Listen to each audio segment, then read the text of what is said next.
Chemistry is really part of the foundation that we need to solve the world's challenges. Some people think of chemistry as a challenge.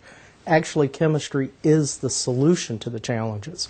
Dow has really positioned itself well, allowing our people and really motivating them and inspiring them to think about how to take the power of chemistry to solve things like climate change, infrastructure challenges, food, nutrition, public health, and actually having consumer products and growth in consumer products in a more sustainable way.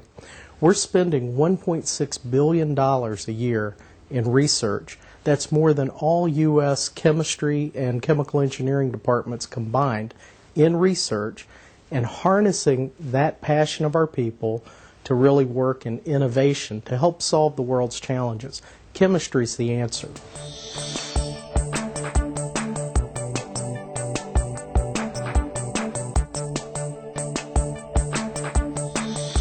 Probably one of the biggest trends we're seeing right now is a lot more call for transparency, and actually everyday people all over the world are taking more responsibility for making decisions themselves as they believe it relates to their environment, their personal safety, their family safety.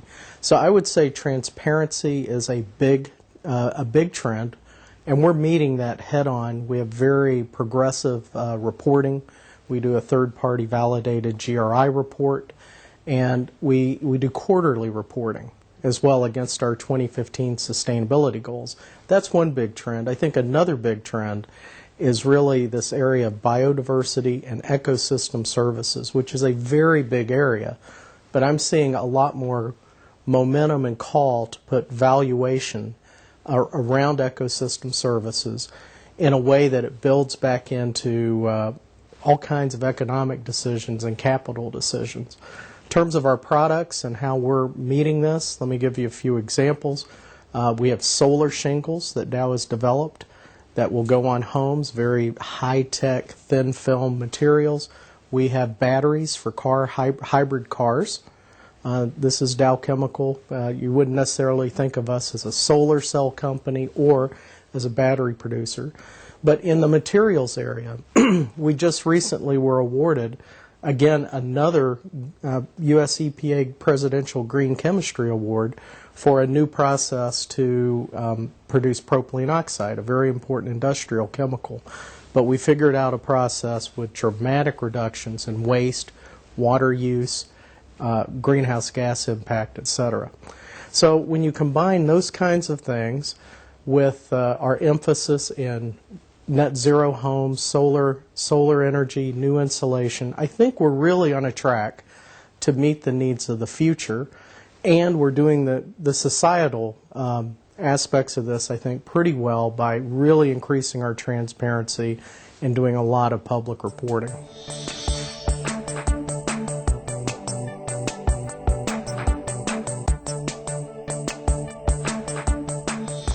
Well, when you think about these really big challenges like clean drinking water for the poor or scarce water resources or food, nutrition, public health, I think it's pretty obvious the world is not going to solve these challenges without significant and unusual collaboration.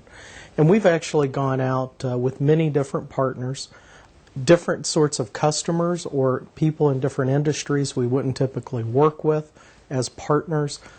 We have examples in many different emerging geographies where we have partnerships in China, in Brazil, elsewhere, where we're sharing information, sharing best practices, but we're also learning how we can most effectively become part of an economy.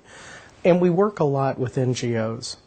NGOs are the representatives of civil society, and they're often the most direct way to listen, to learn, to understand the expectations of stakeholders, and then allow ourselves and our people to understand so they can act. They can develop products and services that deliver value for customers, yet at the same time meet stakeholder needs.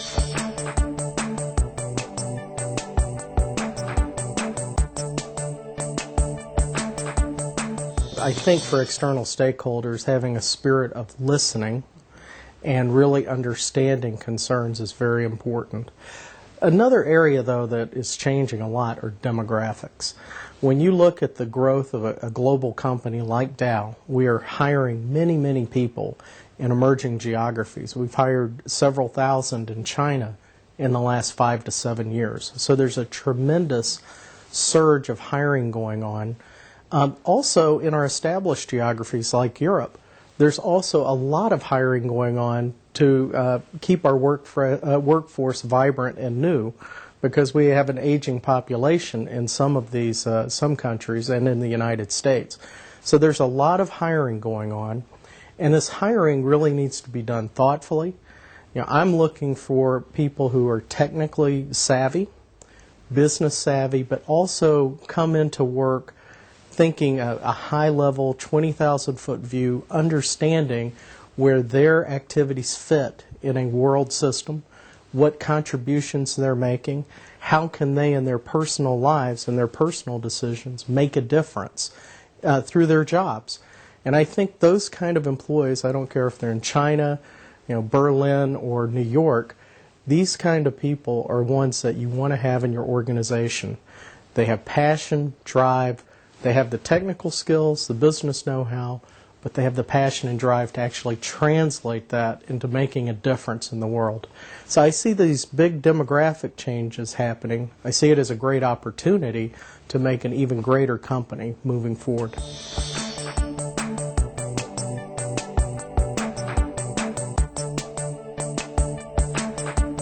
I would say, looking backcasting back 10 years, I think I would say we will have learned that innovation delivers.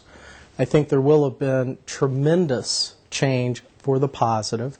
Many of the challenges we're facing today will have been solved through ingenuity, know-how, elbow grease, and just raw passion to make things happen and to deliver a better world. But to do all that, you actually need to have technical savvy, business skills, and passion, and a real strong ethics and value system that underpins your actions.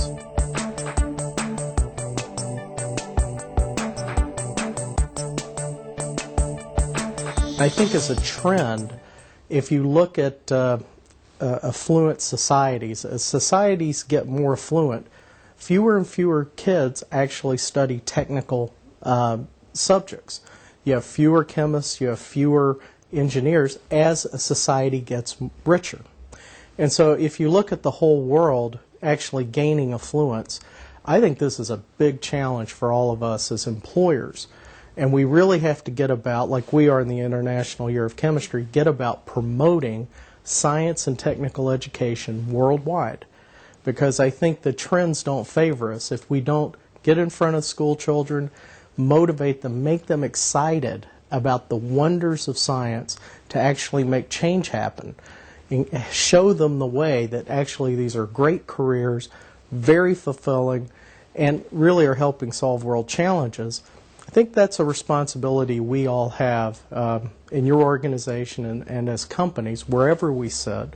We've really got to make sure that there is a strong focus on technical education and having a balanced population in terms of careers.